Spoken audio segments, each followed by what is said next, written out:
Hello, everyone, and welcome to the concession stand here on the KB Radio Network. I am your host, Kevin Reed, and this is the review of Jurassic World Rebirth, the fourth film in the Jurassic World franchise and the seventh film in the overall collection of Jurassic Park films. This film stars Scarlett Johansson, Mahershala Ali, and Jonathan Bailey, directed by Gareth Edwards, who gave us Godzilla, one of the Godzilla films in the recent, I don't know what, 15 years, and it's written by David Koepp, who not directed, but he wrote the original Jurassic Park film. And to say that the Jurassic World portion of this franchise has been the law of diminishing returns would be a understatement. It is not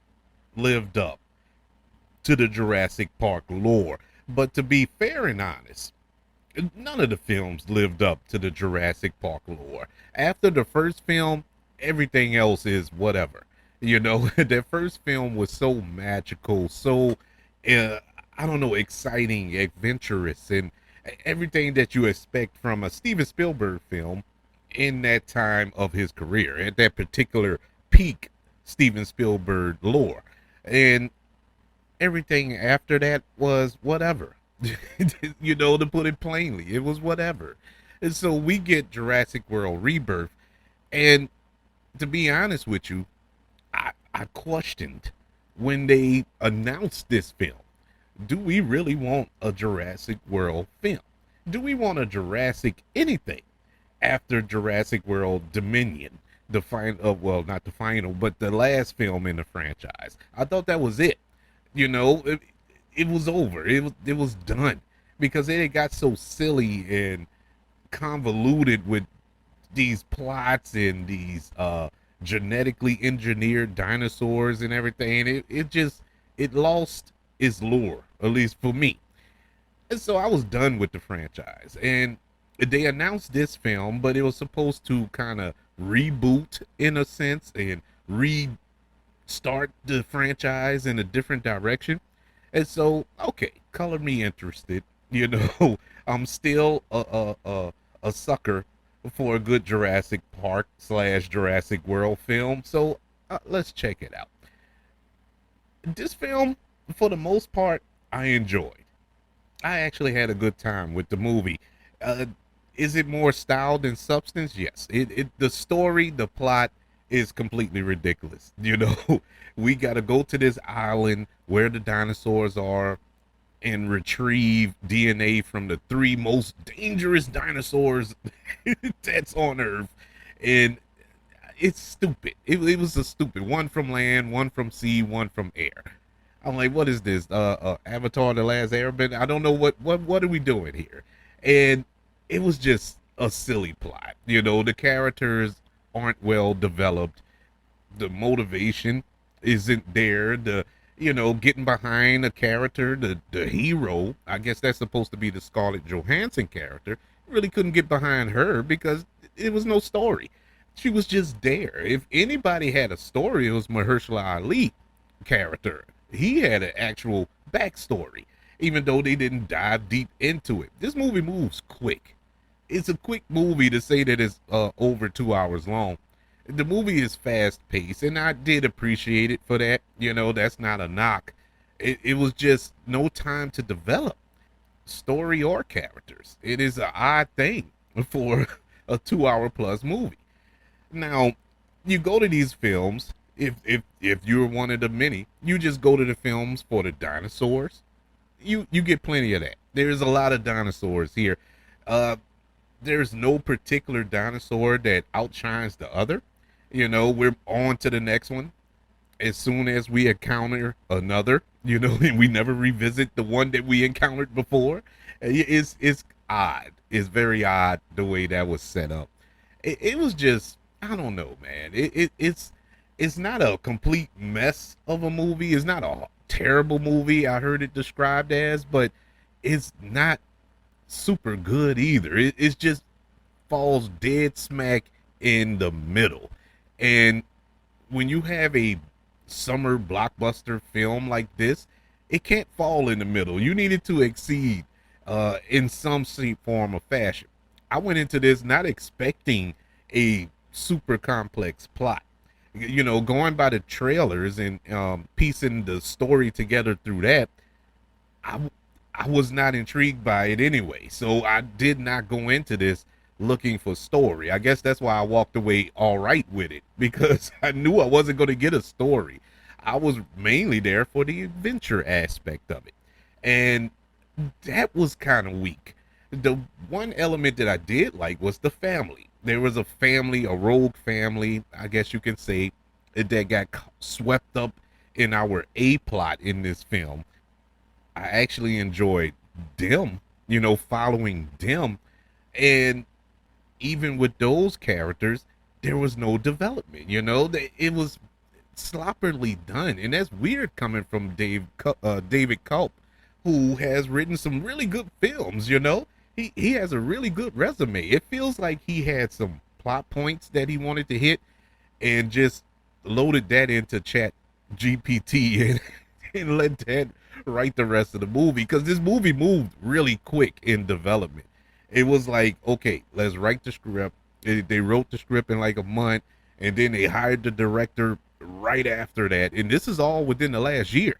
And they hired the director, and voila, they went out, they hurried up and shot the film, I think, in the course of 3 months, 3 or 4 months, and boom, here it is in theaters. So they moved very quick on this film, and I question why.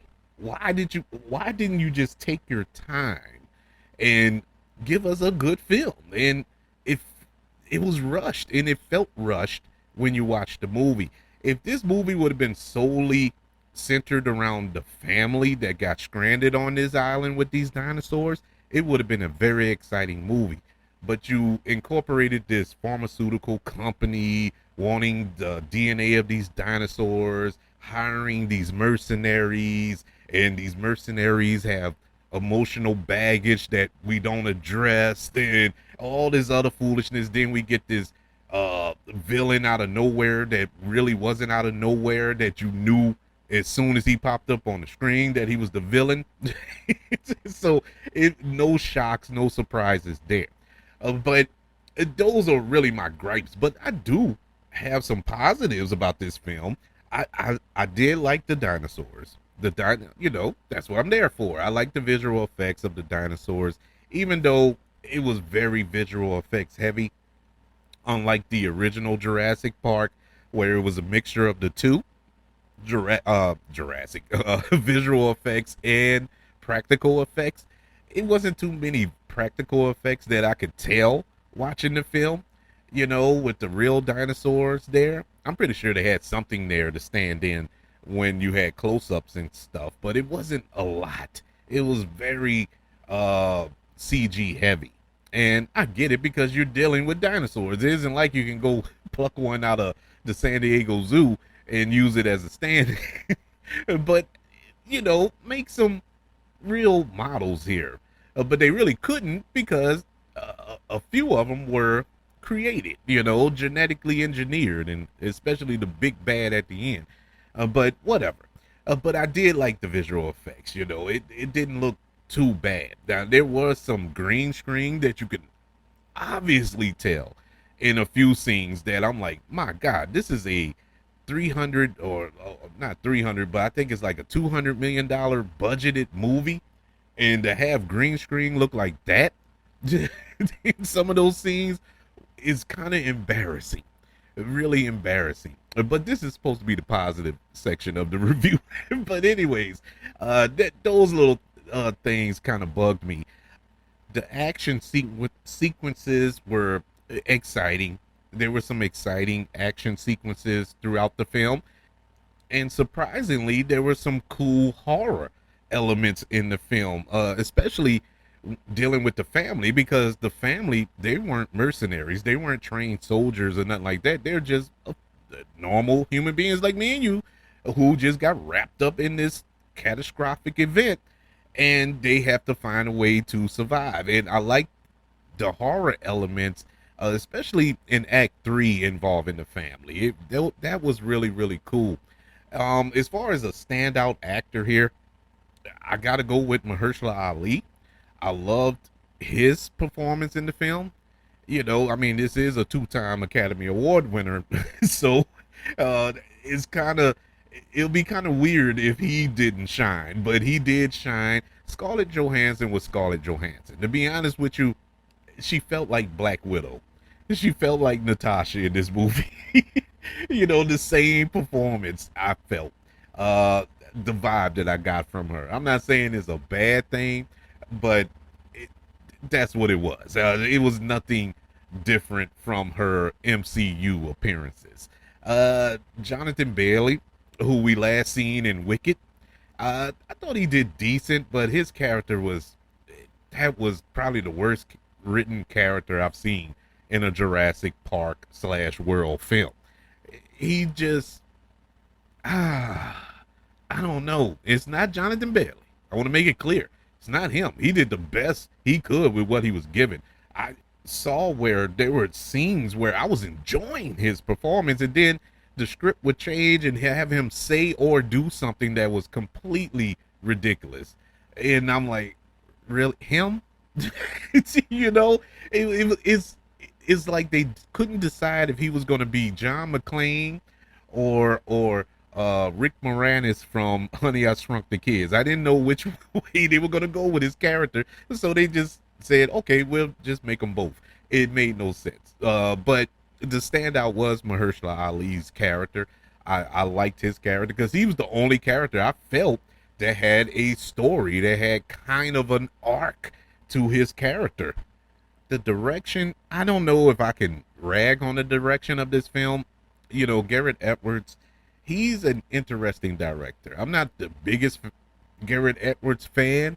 That Godzilla film was fine, but there was no Godzilla in it. He directed the one with Aaron Taylor Johnson and Bryan Cranston. That one. That was fine. It wasn't great. It was fine.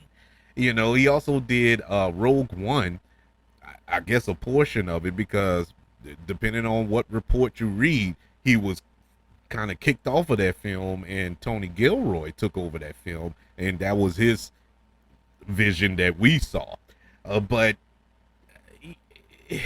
this film kind of falls in that Godzilla category. The way it's made.